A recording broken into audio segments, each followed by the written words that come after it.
In the popular imagination, a knight in full armor was a walking fortress, untouchable, unstoppable, and immune to danger. But history paints a different picture. On real medieval battlefields, armor was only one layer of survival, and it came with trade-offs.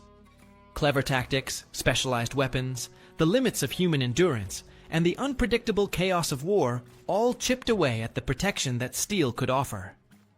Understanding why armor didn't always save its wearer means looking beyond the gleam of polished plate to the gritty, complex realities of medieval combat.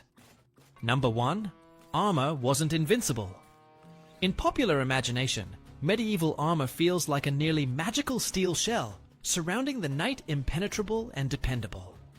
But in actual medieval combat, armor was a calculated compromise, and those compromises could turn deadly. A full suit of plate weighed around 50 to 60 pounds. That may sound manageable, but after hours of marching through heat or mud or exertion during battle, fatigue would build. A weary knight moved slower, reacted later, and became more vulnerable. Armor might slow the blow, but could not restore speed or stamina. Armor wasn't a continuous shell. It needed gaps at joints around the armpits, groin, elbows, knees, neck to allow movement. Skilled opponents honed their weapons and techniques to exploit those openings.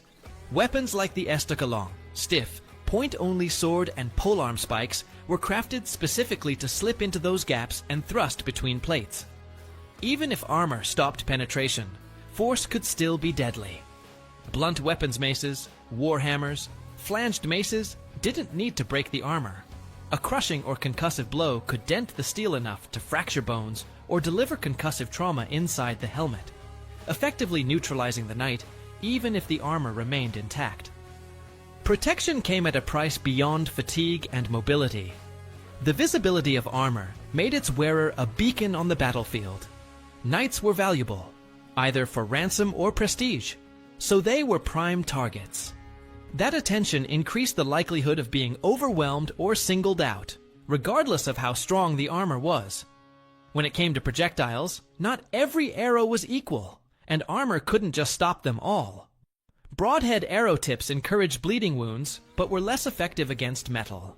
Bodkin points' long, narrow, spike-like heads could pierce chainmail or exploit weak armor designs, particularly at close range. Testing has shown that bodkin arrows could split mail and, under enough force, penetrate the padding beneath or even thin plate. But real medieval armor often combined layers, padded gambeson, mail, and plate, and was well crafted to withstand such threats. Results varied, and in many cases, plate stopped bodkins unless they hit a vulnerable area. So even the most robust medieval armor had its Achilles heel. Gaps needed for movement, vulnerability to blunt force, exhaustion, and projectiles designed to exploit these weaknesses meant armor was no absolute guarantee of survival. In the chaos of battle, steel could only do so much. Staying alive required mobility, awareness, tactics, and endurance, not just a shiny suit of armor. Number 2. Tactics could outmatch steel. Medieval commanders learned quickly that you don't beat armor by hitting it harder. You beat it by shaping the fight. Terrain was the first weapon. If you could force armored men into mud, steep ground, or narrow defiles, their advantages shrank. Heavy plate stayed balanced when moving, but it punished you when footing vanished. A few inches of churned soil turned a confident advance into a slow, exhausting trudge. Defensive lines exploited this with ditches, brush, and sharpened stakes that funneled cavalry and disorganized infantry, so even elite knights arrived piecemeal and winded. Missile fire rarely needed to kill outright. Its job was to control tempo. Volley after volley made units raise shields, hunker down, and lose momentum while the rest of the army set the trap. Crossbowmen behind big Pavis shields advanced in pulses, forcing armored enemies to choose between staying put under fire or rushing forward through obstacles where pikes waited. Commanders also played with depth and frontage. A dense block of pikes or bills created a hedgehog that punished frontal attacks, while a shallow line baited overconfident charges, then fell back deliberately to stretch formations and expose flanks. Once a flank bent, armor mattered less than cohesion. Men in steel survived blows. they don't survive encirclement. In many battles, dismounting the nobility was the sober call. On foot, a knight in plate could anchor a line, but he also lost cavalry shock and became vulnerable to methodical pressure push of pike, hook of halberd, trip, and finish. Close-in techniques exploited armor's joints, half-swording to guide a rigid blade into armpit or visor, hooking with polearms to pull someone off balance, and wrestling throws that made weight a liability. Inside the crush, getting knocked prone was almost a death sentence. Standing up in harness while someone pinned your shield or kneeled on your cuisses was nearly impossible. Sieges weaponized gravity and space. From height, even simple stones concentrated enough force to dent helmets and buckle plates. Fire, smoke, and collapsing timber didn't care how good your cuirass was. Meanwhile, starvation and sleeplessness did steady damage armor couldn't absorb. A garrison that rationed water and rotated watches outlasted a gleaming assault that burned stamina too early. Strategy was also economic. Ransom culture made conspicuous armor a magnet for capture attempts, so formations aimed to isolate high-status targets rather than kill them, which in turn distorted how those targets could maneuver. In short, tactics reframed combat from a duel of metallurgy to a contest of choices, control ground, pace, angles, and morale, and the best steel became heavy, hot, and sometimes fatally slow. Number 3. Weapons evolved to beat armor. The story of the Middle Ages is not plate winning or weapons winning, but each side forcing the other to adapt, and the details of those adaptations explain why armor never made anyone untouchable. Early on, mail and simple helmets handled slashing swords well, so fighters shifted toward concentrated force and tight points, flanged maces that focused impact along ridges, warhammers with beaks that bit into metal, and Pollux' versatile staffs with axe, hammer, and spike built for armored dueling. As plates spread and hardened, smiths fluted surfaces to stiffen them without huge weight gains, but soldiers answered by narrowing blades and stiffening spines. The estoc and reinforced arming swords excelled at half-swording, grip the blade with the offhand, steer the tip like a pry bar, and drive into the armpit, visor, or behind the knee. When space closed, a rondel dagger or misericord finished the job through a seam rather than through a plate. At reach, polearms multiplied. The halberd's axe chopped, the rear hook yanked, and the top spike thrust.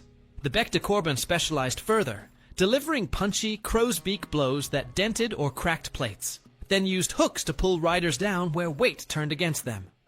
Ranged weapons followed the same logic. Less slicing, more pressure. Crossbows grew heavier, with steel prods and mechanical windlasses or cranaquins, sending dense quarrels that hit small areas very hard, especially at short distances where velocity and bolt mass mattered most. Longbowmen trained to draw extreme weights didn't need to pierce the strongest plate dead center to matter. They disrupted movement, punished gaps, and forced heads down so infantry with bills and pikes could close. Battlefield systems reinforced the hardware. Dense pike blocks and billmen formed bristling fronts that blunted noble charges and held knights in place while hooks and spikes did surgical work. When two armored fighters met one-on-one, technique turned swords into tools. Mordhau strikes used the hilt like a hammer. Wrestling throws and trips exploited high center of mass. Leverage, not edge, decided outcomes. Firearms changed the calculus again. Handgunners and early arquebuses made even excellent harness a risk at close range, pushing armorers to proof breastplates against shot with extra thickness over the heart, while leaving other areas thinner to control weight.